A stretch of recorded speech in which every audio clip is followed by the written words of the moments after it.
Being human, do you ever wonder what makes us who we are? Our habits, preferences, or where we came from? We are expressing ourselves in thousands of ways every day through our choices. Let's have a conversation with people who are having interesting lives. My name is Alun Walker. I'm a doctor of chiropractic and a human being. A very warm welcome to Chiropractic Revolution, a podcast where I'm interviewing very, very successful chiropractors. And we have a senior chiropractor with us today, a good friend of mine who I've known now for several years, someone who also studied at the same university as me, and he's got a very interesting story to tell, someone who lives in the town of Abington.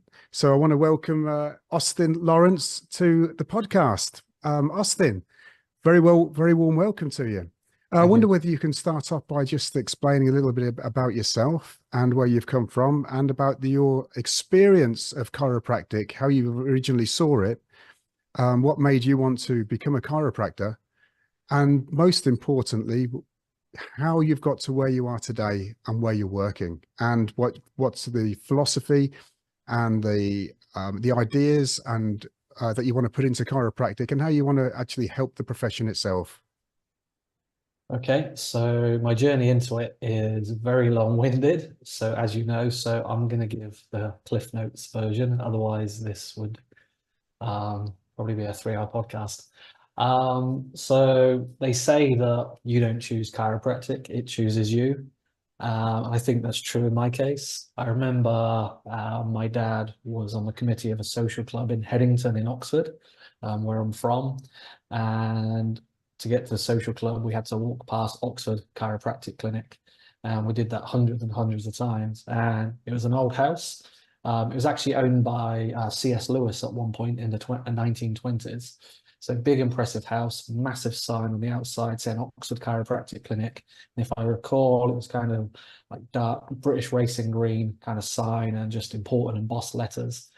I didn't know what a chiropractor was. I asked my dad and he was like, I was mesmerized by it, drawn to it every time I passed it. And he said, oh, I don't know, necks or backs.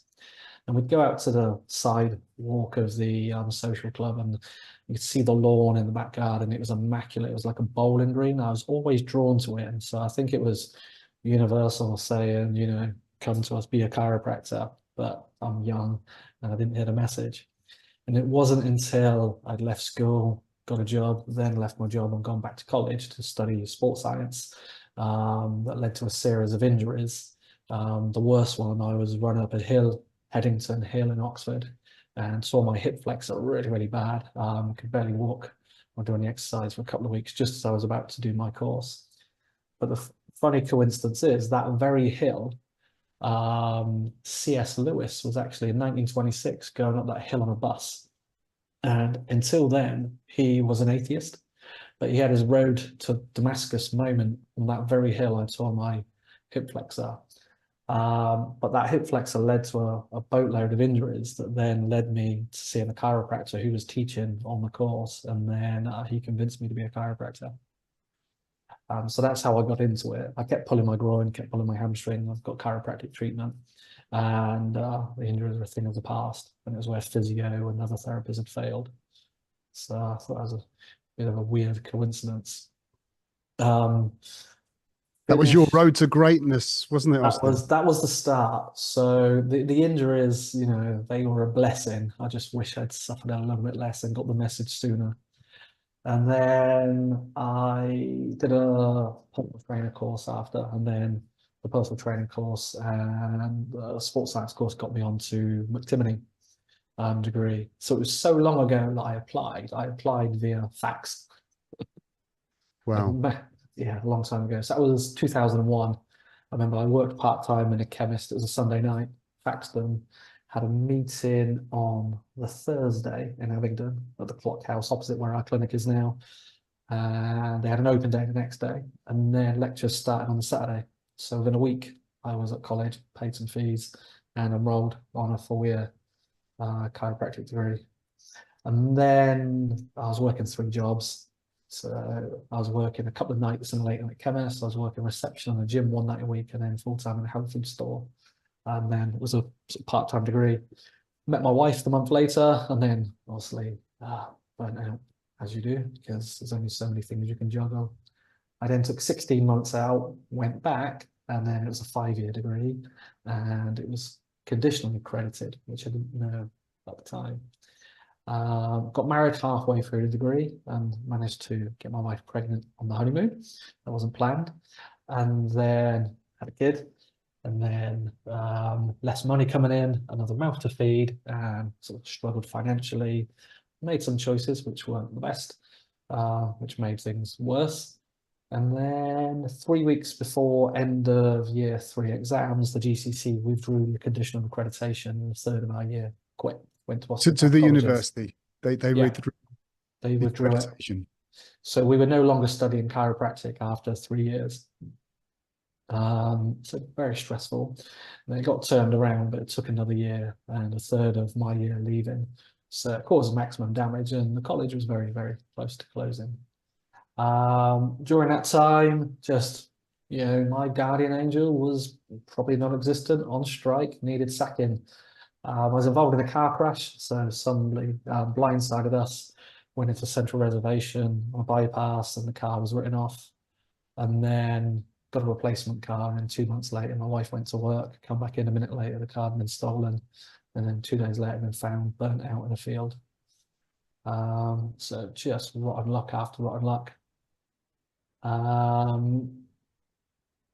That was round about the time that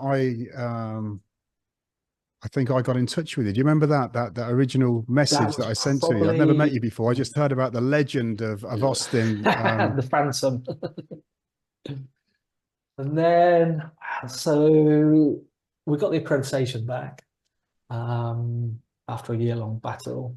But then by that time, you know, money problems had started mounting up. And then in my final year, I went bankrupt.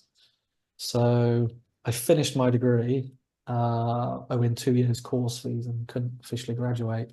In fact, I failed my clinic exit because I sat in as a patient for one of my colleagues. He'd done all his clinic hours and patient numbers, new patient numbers. They let him do his exam early. He couldn't finish any early, but he could get out of the way. They then, when it was my turn to do the exam, they gave me exact same questions. Well, I didn't revise them because I think my thought was they wouldn't be stupid enough to give me the same questions, would they? And they did. So the biggest exam of my life, I absolutely flunked it. So I retook it 2 months later, and I had a tooth abscess. So I took it absolutely off my nut on codeine, and I'm really sensitive to it. So I was going in waves of like sickness, you know, nausea, and then euphoria, just waves going up and down like this. Kaleem, he was the tutor, and he was absolutely grilling me. And you know, it was capped at 40% because it was a retake. And I was thinking, oh, I've done enough, just let me pass. And he just kept grilling me. And I aced it. But I knew I owed 2 years fees, and I wasn't going to be able to practice anytime soon. So that was the most anticlimactic day of my life. I went to change from the tunic, get my regular clothes, and I just broke down crying.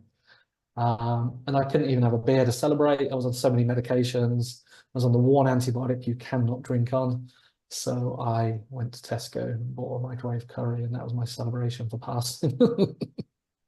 It's tough times at university. It really is. I think it's really brought us to strain, take you to new limits. And if you're in a relationship, it can strain relationships.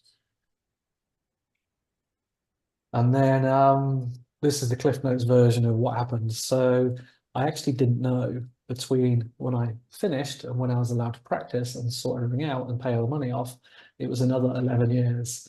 In that time, there was a lot of crap. So my wife had 2 miscarriages, depression. I went bankrupt a second time in my life.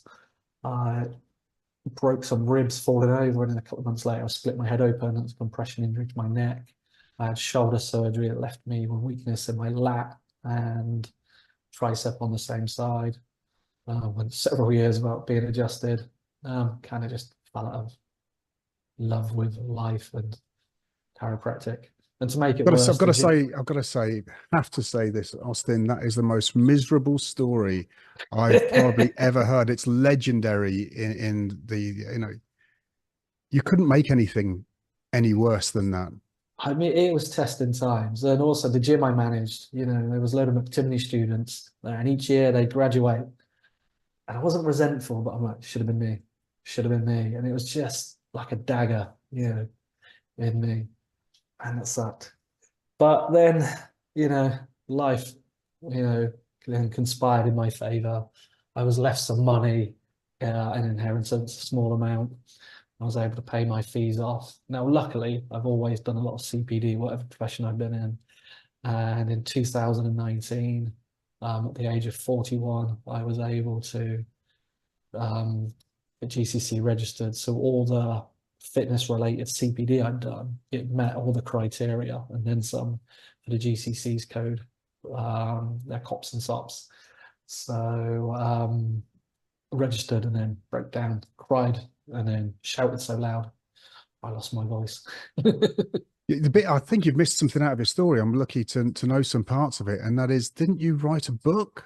I wrote a book on back pain. Yeah, so that was back in 2011, 2012. I went to Thailand. So things had started to get all right then. So I was using my knowledge. I wasn't a chiropractor, but getting a name in the fitness profession, in the fitness industry as a back pain guy. Wrote a book, which to pay for the trip to go to Thailand, I set up some back pain workshops, which were very popular. The first one I ever did had 9 people on. A couple of months later, I had 20 people on. And then that was when my wife miscarried, and then everything just went downhill. Yeah, I hope the story gets better. So you It obviously does get better. you eventually got your qualifications as a chiropractor. Yeah. You got your degree, and what did you do then? Where did you work? So we already had a treatment room in the gym that I managed above the clinic where we are now. And then not long after we opened the clinic where we are now, it was where obviously you've been in, where all the consult rooms are, and the staff room that wasn't there. We acquired that later. It was actually a yoga studio with a treatment room or an adjusting room at the back. And then So this is in Abington. So it's yeah, not just a chiropractic clinic; it's also a very successful gym in Oxfordshire. so the gym's been there since 1998. So the boss, her fiance, opened it, and then she took over the running when she came on board. So started doing that, worked my absolute backside off, and then the week we opened up, Sorry, I got to butt in again. yeah, Karen. Say worked really hard. We all work really hard as when we're starting off with chiropractic, but Abingdon is pretty much filled full of it's filled full of chiropractors. So Yeah, there's you've one been been one there of for about many. 30 odd years, yeah, and obviously they've got the clinic at the college, so there's a lot of competition. And then but I trained, I was like a man possessed. So we had the Kairos training culture, the McTimney one. So Oh, so it was You had Brett's people training so within yeah, your clinic. well, not his people. We were doing some of the stuff with Brett and some of his guys online, but it was the McTimney Kairos training group. So it was led by students. So we trained in the back room where we run our seminars now. So a couple of hours, two days a week, we're in there doing our physical preparation, our breath work, our meditation, and then going through setups, practicing our strikes. So I did that, didn't miss a day in 6 months. And then the week I opened the clinic, week I opened full time, I had 56 appointments booked in. So a lot of work went into it. Okay. And so are you running courses there yourself? Yeah. Yes, started doing that. That was a long time coming, because there was a pandemic in the way. So 6 months to the day we opened the clinic, the pandemic happened. So 6 months into practice, the global pandemic shut us down. So testing times. So from my first start in my chiropractic journey to being able to register and practice, it was an 18-year journey. And then 6 months later, global pandemic, and we had to shut. You couldn't make it up. Do you remember the bad luck Brian meme? Yes. Yeah. That's me. Yeah. Yeah. Waits 18 years to be a chiropractor, and 6 months in was a global pandemic. But after the initial shock, I was like, do you know what? I waited 18 years for this. we didn't know how long it was going to take. It was 3 weeks to flatten the curve, wasn't it? It turned out to be a bit longer. But we shut for several weeks. I mean, several weeks compared to 18 years was nothing. That was a blip. But what I did in that time, got the initial panic out of the way, and then I went, right, I'm not gonna sink, gonna swim. I got my hands on everything I could, chiropractic philosophy. I was going on YouTube, searching chiropractic philosophy. I was watching hours and hours of Arno Bernier, Tim Young, and just absolutely absorbing it. We opened back up, and then that was so we closed in March, opened back up first week of May, didn't do any advertising, and then got lots of referrals just from people knowing about us, and then 100% Roth conversion in that month, and everyone paid up front.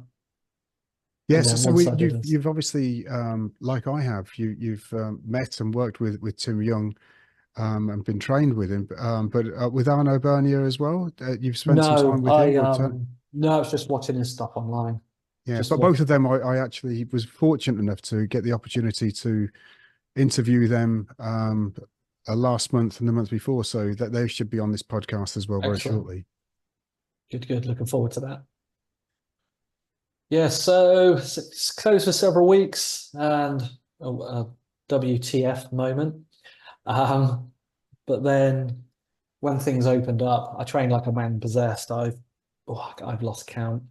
I think the last course I did was my 50th chiropractic event since coming out of lockdown. I went on every adjusting course possible, and pregnancy, pediatrics, obviously osseous adjusting, syntropy multiple times, Tim Young and Tim Young's coaching group. What I did was went, who are the best in the industry? And it's like, I'm going to go with them and learn off them, to the point where it's a bit of an obsession. Yeah, it has been an obsession. It's been a lifetime, isn't it, of you doing this sort of thing. For me, I've been fortunate enough to do one of your courses, and you are a sweet adjuster, Austin. You know, it's lovely the way that you do it. I really enjoyed doing the course, and I'll be doing it again with you. Thank you. And I trained it's very really smooth, hard to and I can see where you picked up these different elements of your adjusting skills from all of these different legends. And so you're someone who has written a book, and now with these adjusting skills and all this experience, you've got more years of experience working with people's bodies and working possibly using some chiropractic skills than what people have who've probably been working about the same amount of time. So if you look at the sort of 2010, 2011, is that when you said that you were originally finished university? I'm just trying to get this time scale right. So it is unusual. 2008, February 2008, I passed my clinic, the retake of my clinic exit exam. Yes. So looking at this, we've got 2008, 2018, 10, you know, it's sort of 18 years of experience. So hence the reason why these courses that you're running in Abington are so successful, and why people are so happy when they've been doing it. What sort of things are you trying to offer the world of chiropractic at the moment? So we also, after the GCC proposed and then went ahead with it, that they were taking the word subluxation, innate intelligence, vitalism out of the teachings in the college, and then they wanted to take away the philosophy. We set up the Chiro Calling. So there was me, Lou Edwards, my boss, student Nadia, Rayasat, and then Jazz. We all got together and went, right, we need to do something about this. And then we got Donald Francis and Chris Harm on board. So 6 of us created the Chiro Calling. So we were bringing the philosophy back to chiropractors. We knew it was going to be big. I remember going back to work one Saturday afternoon, my wife saying, what are you going to work for? It's 3 o'clock on a Saturday afternoon. I went, this is important. I don't know how big it's going to be, but I can see that this is going to snowball. So we advertised it. Straight away, we sold about 20 tickets. So we charge like a tenner for the students, because if you don't charge, they don't turn up. But we don't make any money from it. In fact, we lose money because we sponsor students to go to UCA, Cairo, Europe, etc.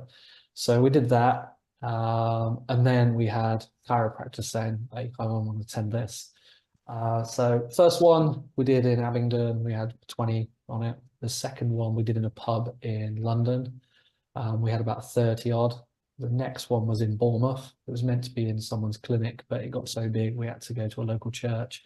And we had 40 plus.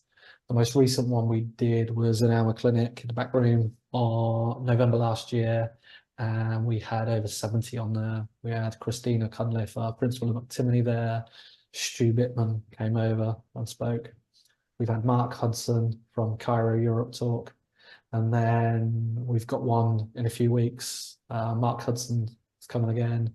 What is the date of this? What's the date This of is this next Friday the 15th. So Friday the 15th of March. Chiro calling? Yeah, so we've got Jim Chester of Chiro Hustle, biggest Chiro podcast in the world. He's coming over to talk. Lawrence Tam, I can't pronounce Jim. It's got a sort of Greek surname, Australian guy, and his wife Bettina. They're coming across as well. So big lineup. It's really snowballed and people are taking note. What's the date of it, Austin? What date is So this? Friday the 15th of March in Abington. And what's the cost of this as well? What cost are you going to put onto these tickets in the future? It's 15 for students, 60 for chiros, but there's a £35 fee if you want to bring your spouse or sort of someone who isn't a chiropractor. But you can win prizes. Pretty much every student who attends wins something, whether it's adjusting seminars, Chiro Europe tickets, tickets to the UCA conference in October. So we give back. We don't make a penny from it. We give back in terms of out-of-pocket expense, time, seminars. So our aim is to really elevate the profession, bring the philosophy back, but also make the profession a better place. The way that it's growing, you're going to be well outside of the convenience of working from the clinic soon, aren't you? Because we're going to need a bigger boat. 40 to 70, yeah. I expect that within the next, certainly by Christmas, you're going to be in 100 or 200. You're actually running another chiropractic opportunity for probably hundreds of people. Yeah. Absolutely. Yeah, it's snowballed. I mean, we knew we had the potential to be big, but I don't think we realized until we kept getting bombarded with messages from other chiropractors and chiropractors who are well established in the profession. They've been doing their own seminars for a number of years. We even got American chiropractors messaging us going, hey, anything we can do to help? And we're like, oh, Lord, this is big. So really exciting times.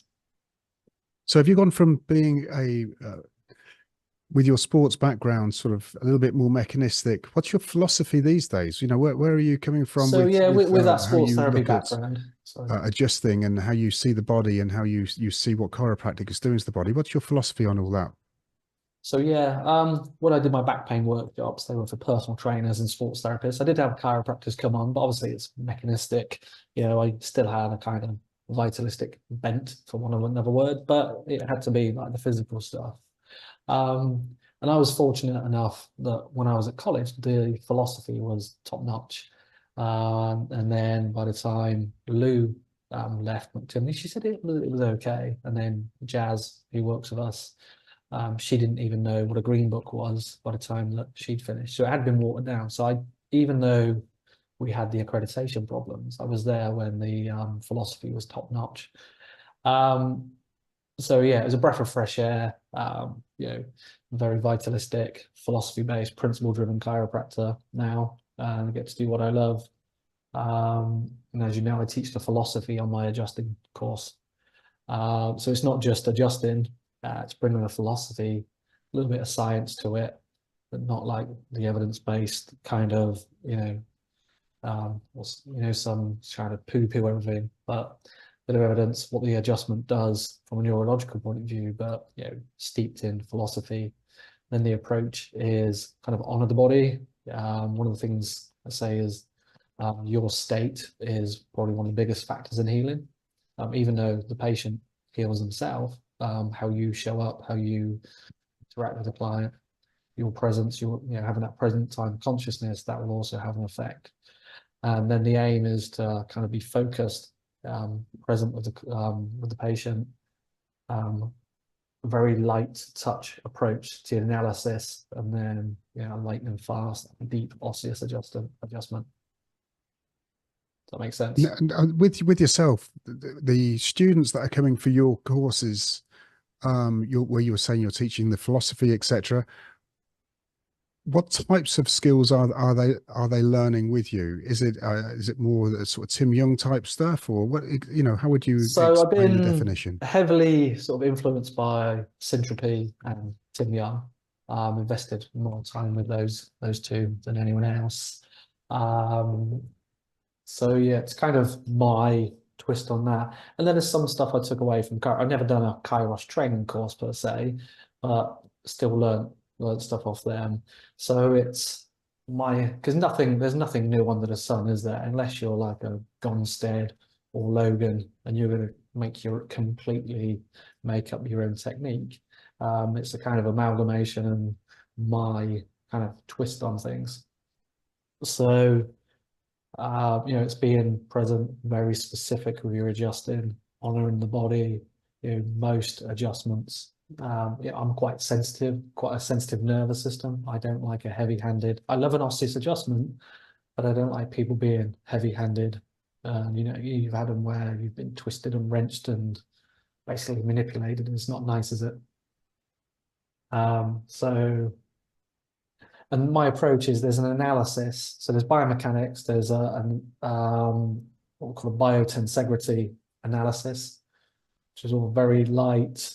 That starts with putting the body at ease, and then a very specific fast adjustment. No, without doubt, it is a very specific fast adjustment. Do you think you'll be writing a book or upgrading the book that you wrote I'll write another book. 10, 15 years ago? The other one I did start, I looked at it during the lockdown, and then went, nah, I need something different. I could have made it better, but it's like, no, I've done that. I want something.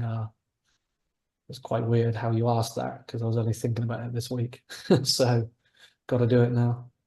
But I will write another book at some point. So this book that sounds like you're going to be writing, where will you be? What will you be directing it into? I don't know all the details. That would take all the magic away. But yeah, what sort of book are you thinking about writing this time?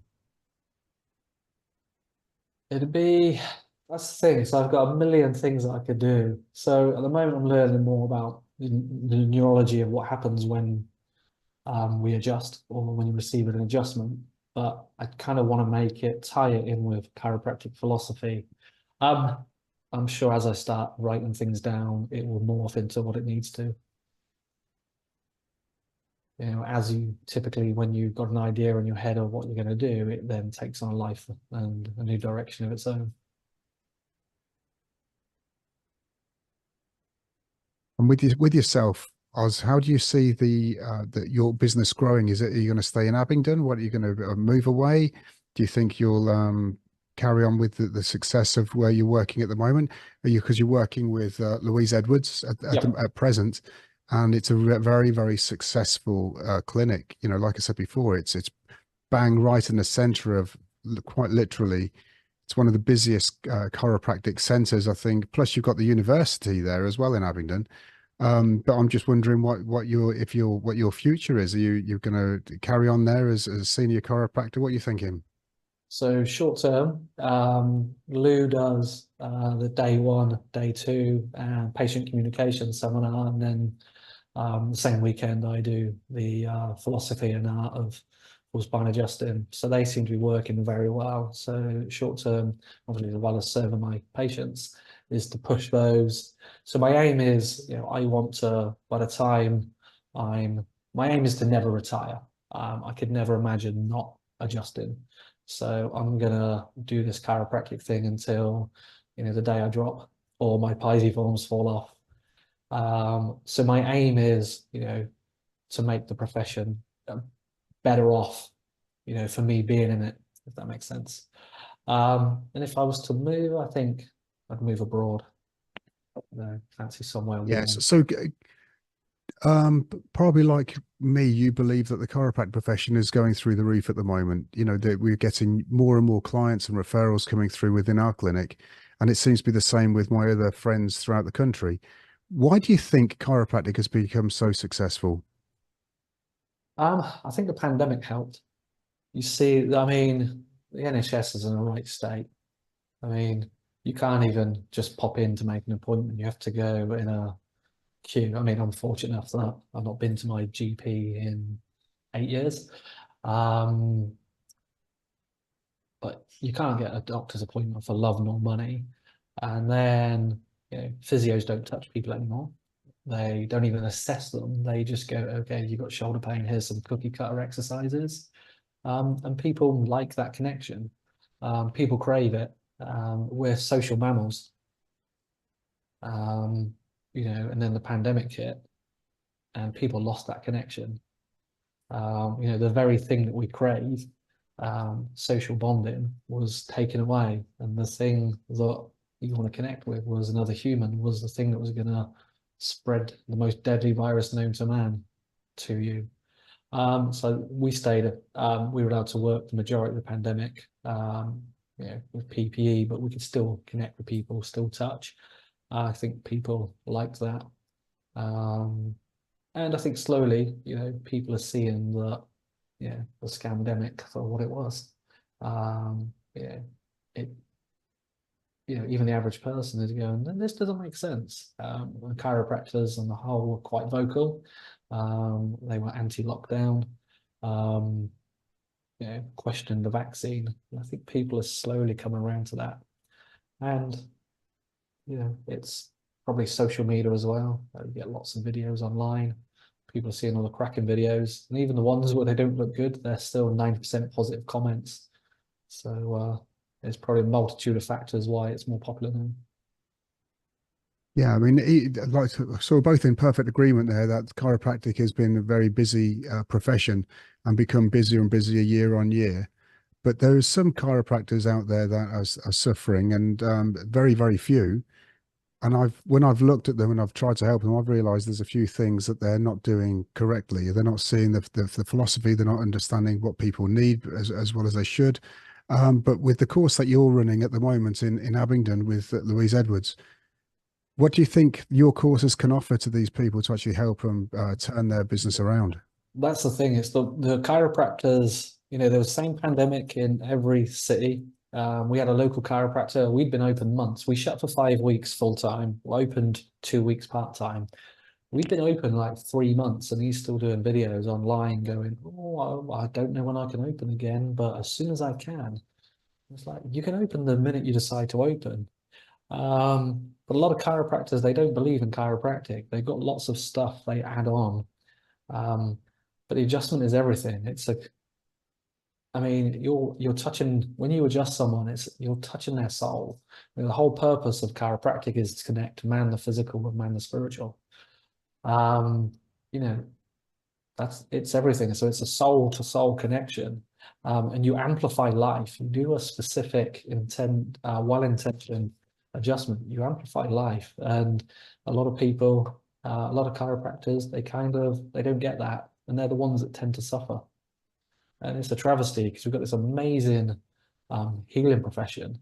And some of the chiropractors, they don't believe in it. And they think the philosophy is, oh, that's old. It doesn't matter. It's not of any importance anymore. But it underpins the adjustment, and the philosophy is what separates us from other professions. It Bit of completely an unusual underpins. question for you, Roz, but when you've got a new client coming to see you and they haven't been referred, so they've just sort of they have a spine problem, maybe it's a neck, maybe it's lumbars, they've got pain as far as they're concerned, there's something going wrong with it. With yourself, how do you explain to them what's actually going on and how the nervous system is being changed with an adjustment? So you have to use simple layman's terms. You don't want to confuse people, but your brain is communicating with every cell in your body via the nervous system. And then if joints are not moving properly, there's too much stress in that joint, and that interferes with that brain to body, body to brain communication.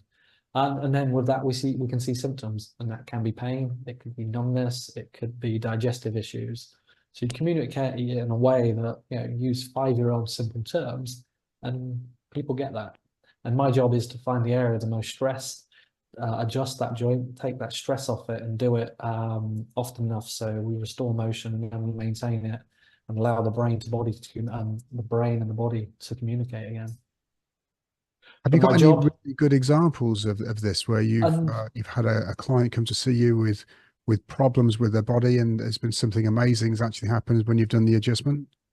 yeah, so very early in practice, somebody, they turned up for their third adjustment, so I'd only adjusted them twice, and she says, "Can chiropractic help with hearing loss?" And I was like, "Absolutely, that's what the profession was founded on." Told her the story of Dee Dee and Harvey Lillard. Because she said, "Since I've had this," she went, "I was diagnosed by a specialist with 40% loss of hearing. My hearing is perfect now." And that was with 2 adjustments. I had another guy, he was an instructor in the gym, and he couldn't consciously flex his left pec, lat, rhomboid, or bicep or tricep. If he did the right side, you could flex it, you could feel it, it was a flex muscle, but it kind of just felt semi-flexed on the other side. So he'd constantly try and flex it, but nothing would really happen. He'd had nerve conduction studies, and he'd had cancer twice in the past. He'd had non-Hodgkin's lymphoma. So the doctor said, "Oh, yeah, that's nerve damage from the chemo." And you're like, "But this chemo would have been whole body. Why did it not damage the other side?" And I remember setting him up, and it was C2 on the left, and the CA just happened to be in the room at the same time. And that thing exploded. That was probably still to this day the best adjustment I've ever given. And the CA's head spun like The Exorcist. The girl in The Exorcist, she turned around. He saw God. And it was weird. The room, you could palpate the atmosphere in there. And he's there for a few minutes on the bench when I shake him. Then he gets up and bang, every muscle that he couldn't previously contract came on, bang, like that. The C2 doesn't go to any of those. The nerve root from C2 doesn't go to any of those muscles, does it? So in your opinion, what actually happened there when you adjusted that It cervical, changed the that brain. second cervical within the neck? So we changed the brain. The adjustment affects the brain. So I removed the interference. So I wasn't treating any of that. It was like he was sublux C2. I adjusted that, changed the brain, and the brain could communicate with his body again, and everything came back online. So when I'm adjusting someone, I'm not treating anything. My job is simple. It's to remove interference. The perfect example of this is if you remove interference, the body will heal, or designed to heal. If it wasn't, you'd have died from the first time you ever had a paper cut, wouldn't you? You'd have bled out. But I had shoulder surgery back in 2016. I had a lipoma the size of an egg. So had it surgically removed, 3 layers of internal stitching. But it started to heal apart from one part because some of the stitches were poking up. But the body is intelligent. There's an innate intelligence in the body. It didn't go, right, I'm just going to heal around that stitch sticking out. There was interference there, and the wound remained open. And then eventually what I did, I got some tweezers, I pulled the stitches up, snipped them, and they went back down. And then a few days later, that wound healed. So what did I do? I removed the interference, and then the body healed. So you're So saying that the body was reacting to something that was foreign, a foreign object exactly. in it, and only when you removed it, it could actually heal around it. So it wouldn't heal around it. It's not like it went, okay, scar, and we just let the stitches stick out. There's an intelligence there that said there's interference there. I'm not going to heal until that interference is gone. I took the interference away by cutting the stitch. A couple of days later, it started to heal over. And that's what I do with chiropractic. We find the interference in the spine and the body will heal. So even That's when someone beautifully comes in explained, pain, Austin. Listen, it's been really amazing having you on. Whenever we speak, I'm always full of gratitude. Thank you. I'd hope you'll come back on again. If we leave it probably 6 months, yeah, I've got a funny absolutely. feeling there might be a book that might have started. And if you do the book, I'll be one of the first people to buy it, Austin. There's no doubt about that. But I want to thank you very much for taking the time out to come on the show. My If you've pleasure. enjoyed the podcast, then please like, share, subscribe. That'd be great. Austin, thank you very much for coming on. It's been a real pleasure, Alan.